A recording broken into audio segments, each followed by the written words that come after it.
सबको कुछ ना कुछ करना है आज की डेट में। सब चाहते हैं कि हमारा एक स्टार्टअप हो, हमारा एक बिजनेस हो, लेकिन करे क्या? यही प्रॉब्लम है ना आप लोगों की कि आइडिया नहीं है आपके पास कि आपको करना क्या है। तो इस वीडियो में मैं आप लोगों को ये नहीं बताने वाला हूँ कि आइडियाज की लिस्ट नहीं देने वाला हूँ कि ये आइडियाज है, ये आइडियाज अभी बूम में है, अभी आप लोगों को ये सब चीजें करनी चाहिए। ये सब चीजें मैं नहीं बताने वाला हूँ। मैं आप लोगों को ये बताऊंगा कि मेरा आइडिया कैसे आया था। उससे आप लोग रिलेट कर सकते हैं कि आपको आइडिया कैसे आएगा, कि आपको क्या करना चाहिए स्टार्टअप के। तो दोस्तों, हम एक leading home tuition service provider हैं अपनी सिटी भिलाई में। ठीक है, तो अब ये होम ट्यूशंस का या प्राइवेट ट्यूटरिंग का या 1-to-1 लर्निंग का आइडिया मेरे को कहां से आया, ये मैं आप लोगों को बताऊंगा। उससे आप लोग सोच सकते हैं कि आप लोगों की लाइफ से रिलेटेड कौन कौन सी ऐसी चीजें हैं जिनको आप मार्केट में एग्जीक्यूट कर सकते हैं, एज अ बिजनेस मॉड्यूल लेके आ सकते हैं। ठीक है, तो मेरे को कैसे आइडिया था? देखो, क्या था कि मैं क्लास 10th और क्लास 11th में मैं प्राइवेट ट्यूटर को घर पे बुलाता था और मैं प्राइवेट ट्यूटरिंग लेता था।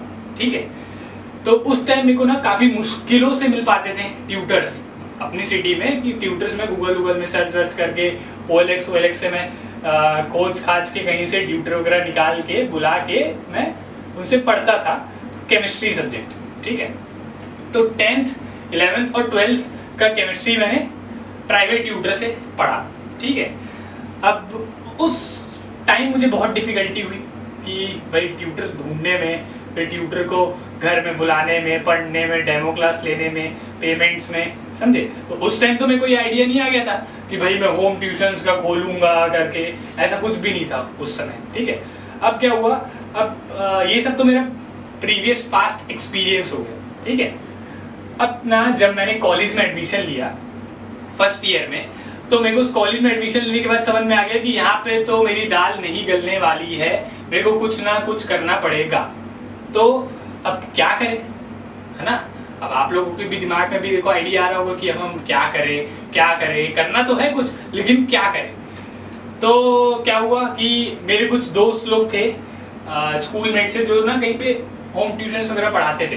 तो मैं सोचा कि क्यों ना इन लोगों को अपने साथ जोड़ा जाए और इनको बच्चे हम दे, है ना। तो ऐसे मैंने सोचा। तो फिर उसके बाद मैं फिर उसको एक नाम दे दिया मैंने, ट्यूटर्स फैक्ट्री, और मैंने एक बिजनेस मॉड्यूल बनाया, प्लानिंग की और फिर उसको मार्केट में एग्जीक्यूट किया। ठीक है, तो इस तरह से मैंने चालू किया। अब देखो, अब इसमें बहुत ही इंपॉर्टेंट चीजें मैं आप लोगों को बताने वाला हूँ। अब देखो, मेरे को होम ट्यूशंस मैंने लिए हैं, मैंने पढ़ा है, उसका एक्सपीरियंस था मेरे को कि मैं पढ़ा हूँ यहाँ पे भिलाई में, बहुत मुश्किलों से मिलते हैं ट्यूटर्स, ये चीज मेरे को पता थी।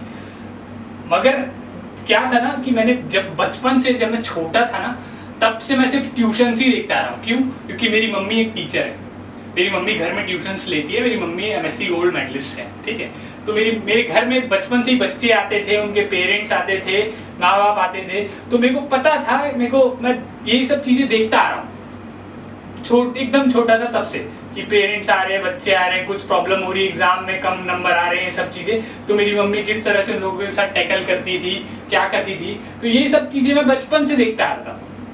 तो जब मेरे को ये आइडिया आया तो मेरे को पता था कि मैं इसको आराम से टैकल आउट कर लूंगा, चीजों को क्लाइंट्स के साथ आराम से डील कर लूंगा। ठीक है, क्योंकि ऑलरेडी मेरे को सारी चीजों का एक्सपीरियंस था, मैं ये सब चीजें देखता आ रहा था। बस था कि उसको एक प्रॉपर बिजनेस मॉड्यूल में, एक प्रॉपर फॉर्म में लेके आना है मार्केट में। ठीक है, तो इस तरह से मैंने ट्यूटर्स फैक्ट्री की शुरुआत की।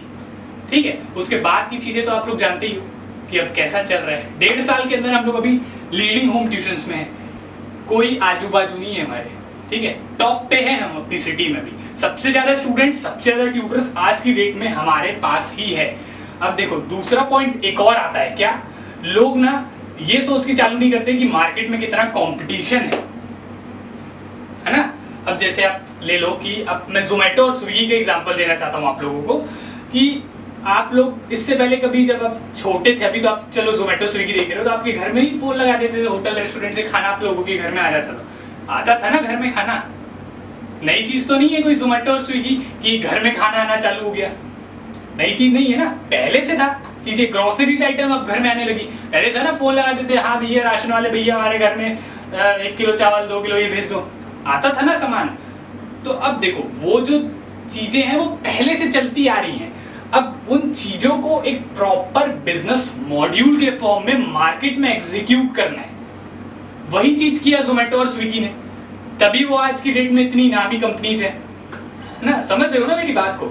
तो देखो मार्केट में कितना कंपटीशन है उससे मतलब नहीं है कि कितने कॉम्पिटिटर्स बैठे हुए, आप कैसे सरवाइव कर पाओगे मार्केट में, ऐसा वैसा ये सब अगर आप सोचोगे तो कोई मतलब नहीं है। ठीक है, आप लोगों को ये सोचना है कि आप अपने बिजनेस प्लान को कितने अच्छी तरह से, कि अगर कोई कॉम्पिटिटर्स है भी तो वो किस चीज में लैक करता है, वो चीजों में आप लोगों को लैक नहीं करना है। ठीक है, वो सारी चीजों को प्रॉपर आप मार्केट रिसर्च करते हुए बिजनेस मॉड्यूल को मार्केट में आप एग्जीक्यूट कीजिए बढ़िया तरीके से। ठीक है, तो कॉम्पिटिटर से मत डरो। ठीक है, अपने बिजनेस को किस तरह उस कॉम्पिटिटर से अच्छे से अगर आप लेके आ सकते हो तो मार्केट में उतर जाओ, और अगर नहीं लेके आ सकते तो मत उतरो।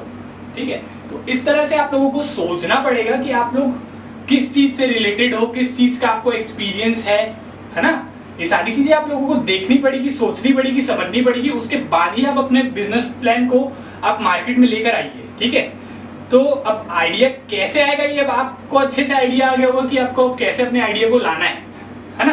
तो दोस्तों इस वीडियो को यहीं पे खत्म करते हैं। अगर वीडियो अच्छा लगा हो तो लाइक कीजिए, शेयर कीजिए और नीचे कमेंट करके बताइए अगर आपको कोई चीज है, और अगर इस आइडिया से रिलेटेड अगर आपको जाननी हो तो। और हाँ, मिलोगे ना कहाँ, अगले वीडियो में, तो चैनल को सब्सक्राइब जरूर से कर लेना। हम लोग मिलते हैं थर्ड पार्ट में, how to make a business plan of this idea. तब तक के लिए गुड बाय।